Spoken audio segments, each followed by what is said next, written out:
بسم اللہ الرحمن الرحیم۔ امام نسائی حضرت عبداللہ بن عباس رضی اللہ تعالیٰ عنہ ایک حدیث روایت کرتے ہیں۔ انہوں نے کہا کہ جب حروریہ یعنی حوارج نے حروج کیا تو وہ ایک گھر میں جمع ہو گئے اور اس وقت ان لوگوں کی تعداد 9000 تھی۔ آپ فرماتے ہیں میں حضرت علی رضی اللہ تعالیٰ عنہ سے عرض کیا اے امیر المومنین، نماز کو ٹھنڈا کر کے ادا کیجئے، یعنی ان لوگوں کی وجہ سے جلال میں نہ آئیں، شاید میں ان لوگوں سے بات کر سکوں۔ حضرت علی رضی اللہ تعالیٰ عنہ نے فرمایا میں تمہارے بارے میں ان سے ڈرتا ہوں۔ میں نے عرض کیا بالکل نہ ڈریے اور اطمینان رکھے۔ آپ فرماتے ہیں پھر میں نے کپڑے پہنے اور کنگھی کی اور ان کے گھر میں جہاں وہ لوگ جمع تھے عین دوپہر کو داخل ہوا۔ جب میں داخل ہوا تو اس وقت وہ لوگ قیلولہ کر رہے تھے۔ جب میں داخل ہوا تو انہوں نے کہا اے ابن عباس، تمہیں مرحبا ہو، تمہیں کیا چیز یہاں لائی ہے؟ حضرت عبداللہ بن عباس رضی اللہ تعالیٰ عنہ کہتے ہیں میں نے کہا میں نبی اکرم صلی اللہ علیہ وسلم کے مہاجرین و انصار صحابہ اور نبی اکرم صلی اللہ علیہ وسلم کے چچا زاد اور ان کے داماد کی طرف سے آیا ہوں۔ انہی لوگوں میں قرآن نازل ہوا ہے اور وہ اس کے مطلب کو تم سے زیادہ سمجھتے ہیں، اور یہ کہ تم میں سے کوئی بھی ان جیسا نہیں ہے، اور اس لیے آیا ہوں تاکہ تمہیں ان کا موقف پہنچا دوں۔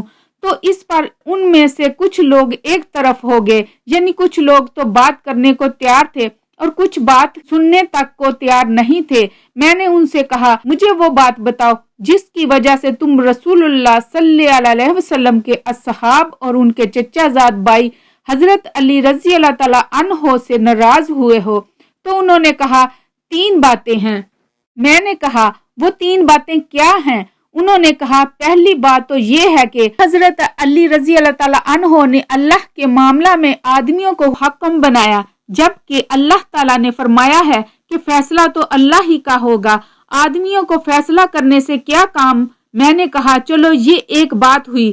انہوں نے کہا دوسری بات یہ ہے کہ حضرت علی رضی اللہ تعالیٰ عنہ نے قتال کیا، نہ تو کسی کو قیدی بنایا اور نہ ہی مال غنیمت حاصل کیا۔ اگر وہ کافر تھے تو ان کے قیدی حلال ہوئے، اور اگر وہ مومن تھے نہ تو وہ انہیں قید کرنا حلال تھا اور نہ ہی قتال جائز تھا۔ میں نے کہا یہ 2 باتیں ہوئی، تیسری بات کیا ہے؟ تو انہوں نے کہا کہ انہوں نے اپنے بارے میں لکھے ہوئے اس کلمہ کو مٹا دیا کہ یہ امیر المومنین کی طرف سے ہے۔ تو جب وہ امیر المومنین نہ ہوئے تو یقیناً امیر الکافرین ہوئے۔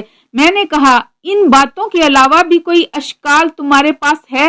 انہوں نے کہا ہمیں یہی ہے انہیں قتل کرنے کو۔ میں نے کہا تو تمہارا کیا خیال ہے اگر میں تمہارے سامنے اللہ جل جلالہ کی کتاب میں سے پڑھوں یا اللہ کے نبی کی سنت میں سے کچھ نقل کروں جو تمہارے قول کو رد کر دے تو کیا تم رجوع کر لو گے؟ تو وہ سب بولے ہاں ہم رجوع کر لیں گے۔ تو میں نے کہا پہلی بات تم نے یہ کہی کہ حضرت علی رضی اللہ تعالیٰ عنہ نے اللہ کے معاملے میں لوگوں کو حکم بنایا ہے۔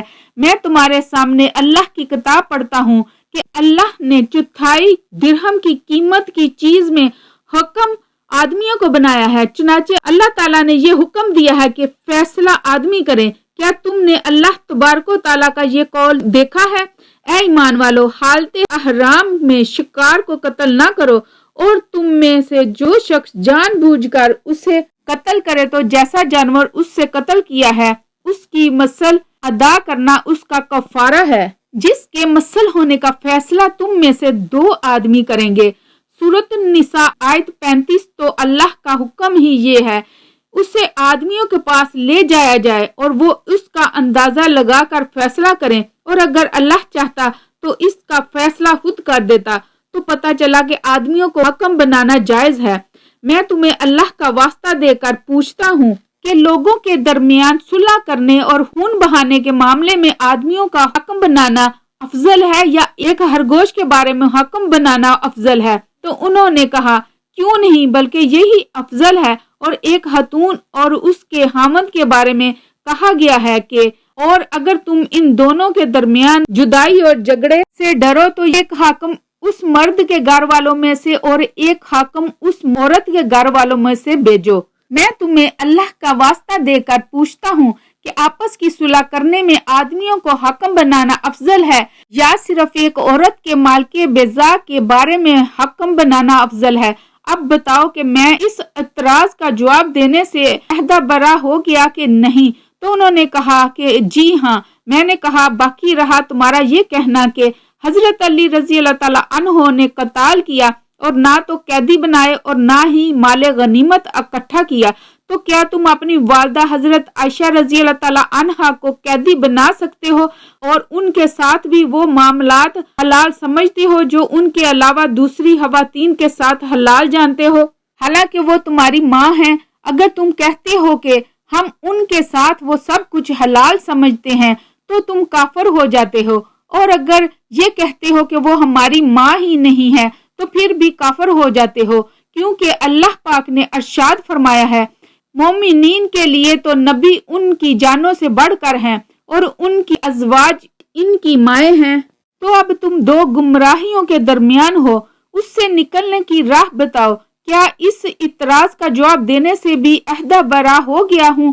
تو انہوں نے کہا جی ہاں، اور جہاں تک اس بات کا تعلق ہے کہ حضرت علی رضی اللہ تعالیٰ عنہ نے لفظ امیر المومنین خود ہی مٹا دیا تھا، تو میں تمہیں ایسی دلیل دیتا ہوں کہ تم راضی ہو جاؤ گے، وہ یہ کہ اللہ کے نبی صلی اللہ علیہ وسلم نے حدیبیہ کے دن مشرکین کے ساتھ صلح کی تھی، تو حضرت علی رضی اللہ تعالیٰ عنہ سے کہا تھا اے علی لکھو، یہ وہ معاہدہ ہے جس پر رسول اللہ صلی اللہ علیہ وسلم نے صلح کی۔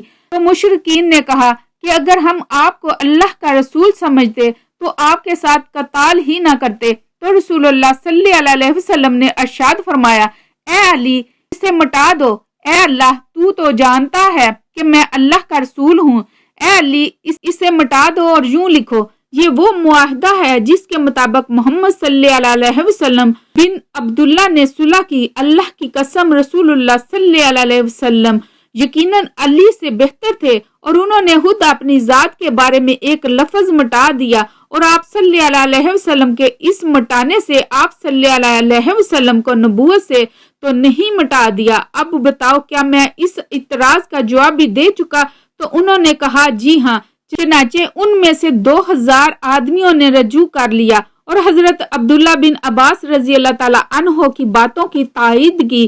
بقیہ سارے لوگوں نے خروج کیا اور وہ اپنی گمراہی پر ہی قتل کیے گئے، اور انہیں مہاجرین و انصار نے قتل کیا۔ اللہ کریم ہمیں خلفائے راشدین امام صحابہ کرام کی عزت و تکریم کرنے کی توفیق عطا فرمائے، آمین۔